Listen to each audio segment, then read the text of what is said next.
Alam nyo, may isang malaking puzzle sa aklat ng pahayag na hanggang ngayon pinag-uusapan pa rin. Ito yung 42 buwang paghahari ng tinatawag na hayop. At ang tanong na susubukan nating sagutin base sa ating source material ay hindi kung ano ito, kundi kung kailan nga ba talaga ito nagsisimula. At heto na, diretso agad tayo sa puso ng misteryo. Yung 42 months countdown ba na yan? Nagsisimula ba yan habang kasagsagan ng dalawang dambuhalang sakuna sa mundo? O kailangan munang matapos yung mga yon bago umandar ang orasan? Yan yung palaisipan na bubuklatin natin ngayon. Okay, so ito yung magiging game plan natin para sa pag-aaral na to. Unahin natin yung mismong puzzle, tapos ilalatag natin yung mga basehan. Susunod, titingnan natin yung dalawang teoryang naglalaban. Mula roon, hihimayin natin yung mismong argumento ng may akda hanggang sa makarating tayo sa kanyang final interpretation. So tara na, simulan na natin. So bakit ba to naging isang palaisipan? Kasi yung 42 buwang paghahari, hindi yan basta na lang lumitaw. Napapalibutan kasi ng mga sobrang bigating pangyayari. Yung mga tinatawag na hatol ng trompeta na parang nagpapalabo kung nasaan ba talaga yung eksaktong starting line. Dito na talaga nag-uugat lahat. Dalawa lang ang posibleng sagot, di ba? Senaryo A, sabay-sabay ang lahat. As in, isang malaking gulo. May salot, may kamatayan, at kasabay nito yung paghahari. O ya, senaryo B, may proseso, may pagkakasunod-sunod. Mangyayari muna yung mga sakuna para ihanda ang mundo, tapos saka pa lang opisyal na magsisimula yung paghahari. Alin kaya sa dalawa ang mas may sense? Siyempre, bago natin timbangin yung mga teorya, kailangan muna nating ilatag yung rules of the game, ika nga. Ayon sa ating source text, ito yung mga pundasyon na gagamitin natin para mabuo yung lohikal na kasagutan. Okay, ang mahalaga rito ay yung mga non-negotiables sa argumento. Una, yung 42 months at 1,260 days, iisa lang yan. Pangalawa, at ito yung pinaka-critical sa lahat ng rules, hindi pwedeng magsimula ang paghahari ng hayop hanggat hindi pa tumutunog ang ikasingkong trompeta. Bakit? Kasi doon lang bubukas yung abyss kung saan ito nanggaling. So yan ang ating absolute starting point. At para lang mas malinaw, pinapakita lang dito na kapag binanggit yung unang kalahating linggo o paghahari ng hayop o kaya yung 1,260 araw, iisang time frame lang ang tinutukoy ng may akda. Magkakasing kahulugan sila sa konteksto nitong 42 buwang haba.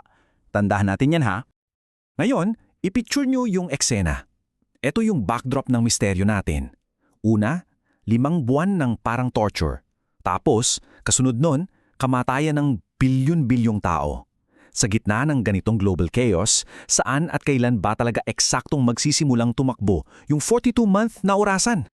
So, dahil nga sa sitwasyong yan, meron tayong dalawang pangunahing suspect o dalawang teorya kung kailan nga ba talaga ang tunay na simula.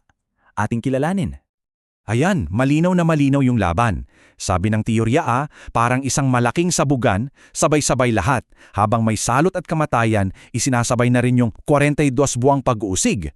Sa kabilang banda naman, sabi ng teorya B, hindi. Ito ay isang estratehiya. May pagkakasunod-sunod yan. Gagamitin muna yung salot at kamatayan para lumikha ng takot at para makuha yung kontrol. At pagkatapos noon, doon palang mag-uumpisa yung 42 buwan ng focused na pag-uusig. At dito na tayo sa pinaka-exciting na part. Paano nga ba pinili ng may akda kung alin sa dalawa yung tama? Well, gumamit siya ng isang napakasimple pero napakatibay na logic. Ito yung tanong na parang game changer. Isipin nyo, kung ang buong mundo ay nasa state of absolute chaos, as in, yung mga tao nagtatago sa mga salot, bilyon-bilyon yung namatay, may sense ba o posible ba na magsagawa ng isang organisado at sistematikong pag-uusig sa gitna ng lahat ng yon?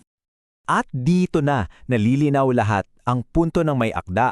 Magkaiba kasi yung layunin ng dalawang aktibidad na to. Yung paglikha ng malawakang kaos para yon sa pag-agaw ng kapangyarihan. Yung sistematikong pag-uusig naman para yon sa pagpapanatili ng kontrol. Hindi raw yan pwedeng gawin ng sabay. Parang sa chess, di ba? Hindi mo naman sinasabay yung pag-setup ng board sa pag-atake. Set up muna bago yung checkmate. So dahil sa logic na yon, isa na lang ang natitirang posibleng sagot. At ipinapakita nito ang isang malinaw na timeline at, higit sa lahat, yung tunay na motibo sa likod ng lahat ng ito.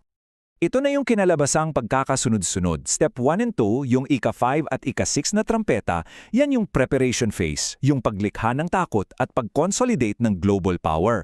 At kapag kontrolado na ang sitwasyon, kapag hawak na ang mundo sa leeg, doon pa lang magsisimula ang step 3, yung tunay na misyon sa loob ng 42 buwan. At heto pala yung pinakasentro ng lahat. Ayon sa may akda, hindi lang simpleng pagpatay o pagwasak ang end goal. Ang tunay na target ay mas malalim pa roon, ang apostasya, ang piliting pagtalikod sa pananampalataya. Kaya pala, kailangan ng isang nakatutok na panahon. Kasi itong 42 buwan na to, isa yung kalkuladong kampanya ng psychological at economic warfare. Yung tanda ng hayop, yung 666, hindi lang yan basta marka. Isa yung tool para sa total control, para malaman kung sino ang kampe at kung sino yung kaaway na kailangang i-pressure hanggang sa bumigay. So sa madaling salita, para sa may akda, yung mga sakuna, yung malawakang paggawasak, paraan lang yon para makuha ang kapangyarihan. Kumbaga, sandata lang yon. Pero yung tunay na misyon, yung dahilan ng lahat ng ito, ay yung mangyayari sa loob ng 42 buwan, yung subukin ang katapatan ng mga banal hanggang sa pinakadulo. At dito tayo magtatapos. Isang tanong na nagbubuod sa buong argumento ng ating source, na hindi pala ito tungkol sa random na karahasan, kundi isang stratehikong laban para sa pananampalataya.